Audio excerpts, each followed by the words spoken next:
Now, almost every day after school, she met with Mr. Falker and Miss Plessy, a reading teacher.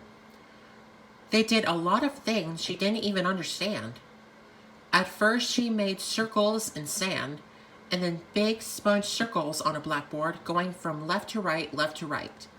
Another day, they flicked letters on a screen and Trisha shouted them out loud. Still other days,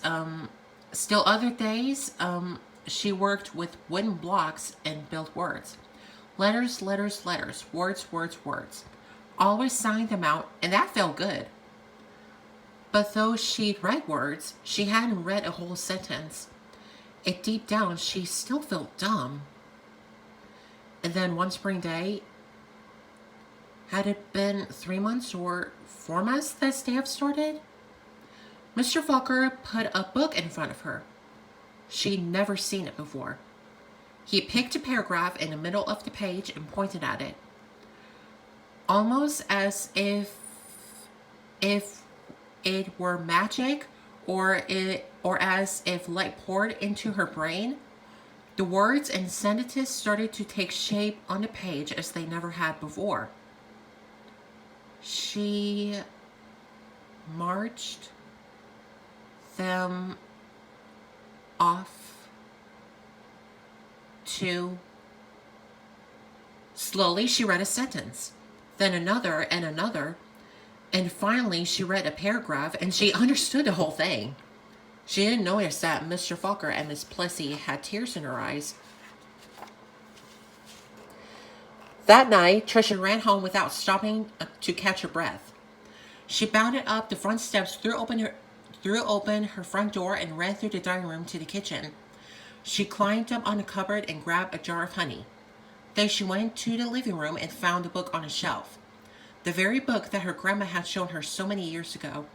She spooned honey on the cover and tasted the sweetness and said to herself, "The honey is sweet, and so is knowledge. But knowledge is like the bee who made the honey. It has to be chased through the pages of a book."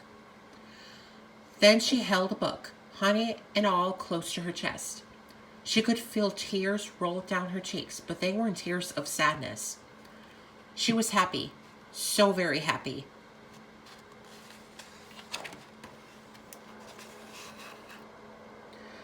The rest of the year became an odyssey of discovery and adventure for the little girl. She learned to love school. I know, because that little girl was me, Patricia Polacco. I saw Mr. Falker again some 30 years later at the wedding. I walked up to him and introduced myself.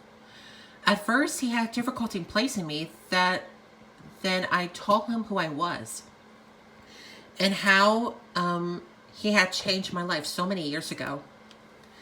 He hugged me and asked me what I did for a living. "Why, Mr. Falker," I answered, "I make books for children." "Thank you, Mr. Falker. Thank you."